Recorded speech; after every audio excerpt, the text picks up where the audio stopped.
Hello friends, welcome to civil services Gurukul. आज के lecture में हम डिस्कस करेंगे आईएनएस अरिदमन को। स्टोरी स्टार्ट होती है 1971 इंडो पाक वॉर। इंडो पाक वॉर 1971 इंडिया पाकिस्तान को डिफीट करने वाला था। यूएसए इंडिया को प्रेशराइज करने के लिए पाकिस्तान के सपोर्ट में अपना एक कैरियर ग्रुप भेजता है।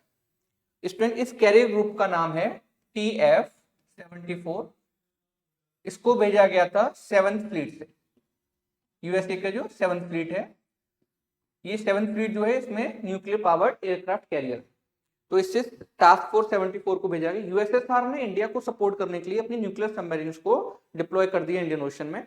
देन यूएसए जो प्रेशर क्रिएट करना चाह रहा था वो प्रेशर हमारे ऊपर क्रिएट नहीं हो पाया। इसके बाद जो इंडियन लीडरशिप है एंड जो हमारे मिलिट्री के जो लीडर्स हैं, उन्होंने डिसाइड किया कि हमें भी न्यूक्लियर सबमरीन चाहिए, बट जो बजट है वो अलोकेट नहीं हो पाया, पैसा वगैरह नहीं मिला, डिले पर डिले होता गया जैसा इंडिया में होता है। उसके बाद 1980s में हमने एक प्रोजेक्ट स्टार्ट किया। इस प्रोजेक्ट का नाम है ATV, advance technology vessel. Advance technology vessel के अंडर में हमें न्यूक्लियर पावर्ड सबमरीन बनानी थी। सबसे बड़ा इश्यू था कि जो न्यूक्लियर रिएक्टर है उसको बहुत कॉम्पैक्ट करना होगा, देन उसके बाद आप सबमरीन में फिट कर पाएंगे। अभी ये चैलेंज था हमारे लिए। यूएसएसआर ने अगेन हमें सपोर्ट किया, बाद में यूएसएसआर जो है डिसइंटीग्रेट हो गया और रशिया जो है आप देखेंगे उसकी जगह लेता है, बट रशिया ने बाद में हमें सपोर्ट किया।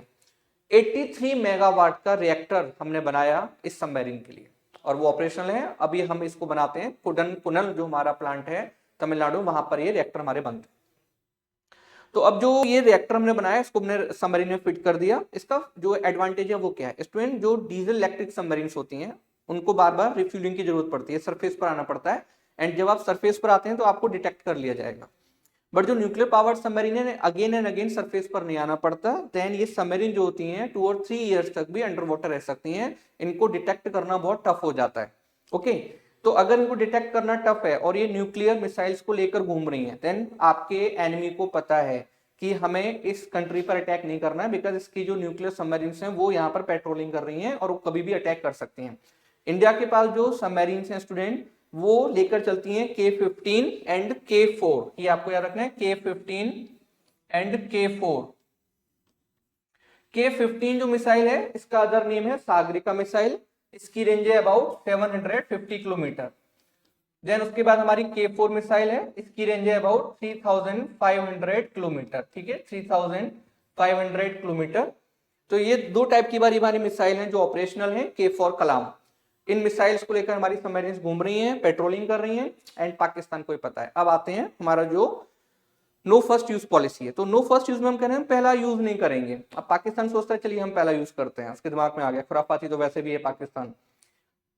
अब स्टूडेंट उन्होंने हमारे ऊपर पहला अटैक कर दिया। फ्यूचर में कभी ऐसा ना हो, भगवान ऐसा कभी ना करे, बट अगर मान लीजिए कर दिया, देन हमारे लैंड बेस्ड जो भी न्यूक्लियर वॉरहेड्स हैं वो खत्म हो जाते हैं। बट हमारे पास अभी भी सबमरीन्स में न्यूक्लियर मिसाइल्स हैं। अगर वहां से हमने मिसाइल्स को लॉन्च किया, पाकिस्तान नहीं रोक पाएगा, एंड पाकिस्तान आपको पता है स्टूडेंट क्या होगा फिर उसके बाद।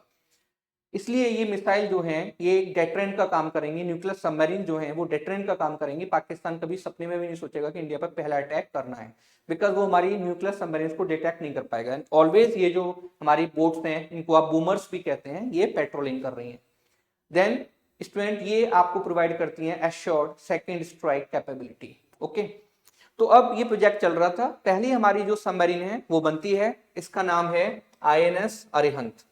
ओके स्टूडेंट, तो INS अरिहंत बनती है 2016 में, ये ऑपरेशनल हो जाती है। INS अरिहंत एक बेस हमें दे दिया उसने, हमें पता चल गया कि हमें सबमरीन को कैसे बनाना है न्यूक्लियर पावर्ड। हमने न्यूक्लियर रिएक्टर को भी कॉम्पैक्ट कर लिया। तो आप देखिए स्टूडेंट जो चैलेंज था वो कंप्लीट हो गया, मतलब खत्म कर दिया हमने चैलेंज को। अब हम न्यूक्लियर सबमरीन बनाने लगे। रशिया ने नो डाउट हमें हेल्प किया। INS अरिहंत के बेस पर सेकंड सबमरीन हमने बनाई, इसका नाम है INS अरिघात। अरिघात जो है स्टूडेंट वो भी ऑपरेशनल है।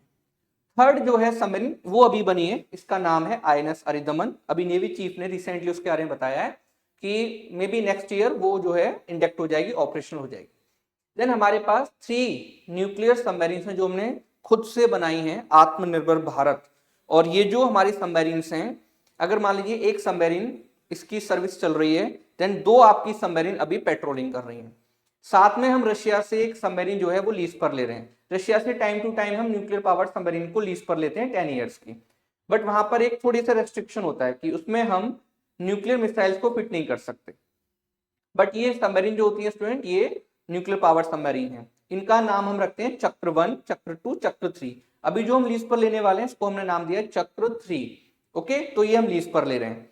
तो इस टाइप से आप देखेंगे ये जो हमारी बूमर्स हैं ये एक फोर्स मल्टीप्लायर हैं और चाइना एंड पाकिस्तान के लिए हेडेक है। ओके, आगे बढ़ते हैं। स्टूडेंट आईएनएस अरिहंत को देखते हैं। तो ये लॉन्च हो गई थी 2017 में। लॉन्च का मतलब होता है कि आपने सबमरीन को बना लिया डॉकयार्ड में और उसके बाद उसका जो है क्या हो रही है, टेस्टिंग चल रही है, तो ये लॉन्च हो जाता है। उसके बाद क्या होता है, कमीशनिंग होती है। कमीशनिंग में क्या होता है कि आपने सबमरीन को ऑपरेशनल कर दिया और उसने परफेक्टली अपना जो भी टास्क था वो पूरा कर लिया। और टास्क चलते रहते हैं, ऑलवेज ऑपरेशनल रहती हैं एंड ये स्टूडेंट पेट्रोलिंग करती रहती हैं। तो जो आईएनएस अरिहंत है वो हमने जो है लॉन्च कर दी है और ये ऑपरेशनल है। अभी रिसेंटली हमने जो बात की है वो किसकी की है, आईएनएस अरिदमन, और आईएनएस अरिदमन भी नेक्स्ट ईयर ऑपरेशनल हो जाएगी। ये जो आईएनएस अरिदमन है स्टूडेंट, ये अबाउट 12 K-15 मिसाइल्स को और 4 to 6 K-4 मिसाइल्स को SLBM submarine launched ballistic missile को कैरी कर सकती है। K-4 मिसाइल की लॉन्च, K-4 जो मिसाइल है हमारी उसकी हमने रेंज देखी थी 3500 किलोमीटर एंड K-15 की जो रेंज है वो है अबाउट 750 किलोमीटर। तो आप देख सकते हैं फोर्स मल्टीप्लायर का काम करेंगी, पाकिस्तान के लिए बहुत बड़ा हेडेक। आगे बढ़ते हैं। ये तो हो गई न्यूक्लियर सबमरीन। साथ में हम बना रहे हैं अपनी डीजल इलेक्ट्रिक सबमरीन। इसमें आप देखेंगे एक है नाम आता है बार बार, स्कॉर्पियन क्लास। स्कॉर्पियन क्लास जो हम बना रहे हैं ये डीजल इलेक्ट्रिक सबमरीन है। इसमें डीजल फ्यूल होता है, उसके बाद जो बैटरीज होती हैं उनको चार्ज किया जाता है और फिर बैटरी पर कभी कभी सबमरीन को लाया जाता है। देन इशू क्या आता है कि बार बार आपको ऑक्सीजन लेने के लिए, अदर इश्यूज के लिए, रिफ्यूलिंग करने के लिए सरफेस पर आना पड़ता है। तो हमने स्कॉर्पियन क्लास तो बनाई है बट उसके साथ एक इशू है। इशू ये है कि इस स्कॉर्पियन क्लास में AIP सिस्टम नहीं है। इस सिस्टम को आपको समझना है, AIP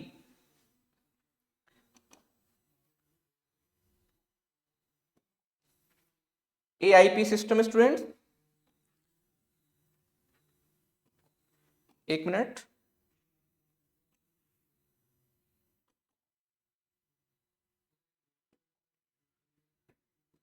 AIP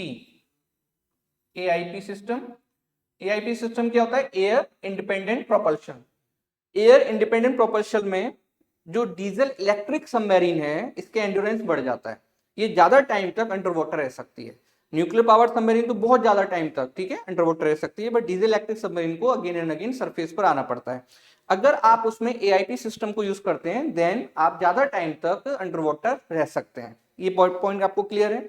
तो जो अब स्कॉर्पियन सबमरीन है उसमें AIP सिस्टम यूज नहीं हुआ है, ठीक है। अब इंडिया जो है 2 प्रोजेक्ट हैं उसके, उस पर काम कर रहा है। बट अभी जो रिसेंटली प्रोजेक्ट है जो अभी दिया जाएगा, इस प्रोजेक्ट का नाम है 75I, प्रोजेक्ट P75I।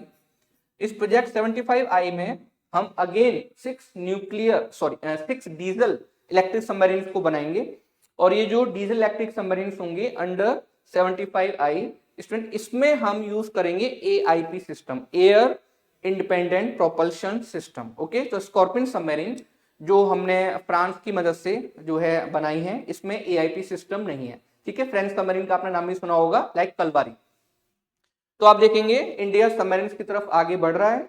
हमारी जो नेवी है इसका नाम है blue water navy. Okay, blue water navy like ये इंडिया के कोस्टल, जो हमारा कोस्टल एरिया है उससे दूर जाकर, बहुत दूर जाकर, डिस्टेंस पर जाकर अपने ऑपरेशंस को कंडक्ट कर सकती है और Indian navy again and again ये करती है। तो blue water navy Indian navy है, बट हमें जो है टाइम टू टाइम इसको अपग्रेड करना पड़ेगा। चैलेंजेस बढ़ रहे हैं इंडियन ओशन में, जैसे जैसे हमारा ट्रेड बढ़ेगा नेवी के लिए चैलेंजेस और ज्यादा बढ़ने वाले हैं स्टूडेंट। और नेवी एक ऐसी आर्म है हमारी आर्म फोर्सेस की जो आप देखेंगे स्टूडेंट इंडिया को सिक्योर रखती है। बिकॉज आप देखेंगे एक तरफ अरेबियन सी है, एक तरफ बे ऑफ बंगाल है, तो इंडिया की सिक्योरिटी जो है बहुत हद तक डिपेंड करती है नेवी के ऊपर। ओके, और हमारा जो ट्रेड है वो भी मेन कहाँ से होता है, सी से होकर, तो वहां पर भी नेवी का मेन रोल होता है। तो जिस टाइप से अभी आप देख रहे हैं यमन के आसपास अटैक्स हो रहे हैं, कभी ड्रोन से अटैक हो रहा है, तो बहुत सारे चैलेंजेस बढ़ते जा रहे हैं। नेवी उसको टैकल कर सकती है, उसमें कोई इशू नहीं है, बट हाँ गवर्नमेंट को भी सपोर्ट करना पड़ेगा।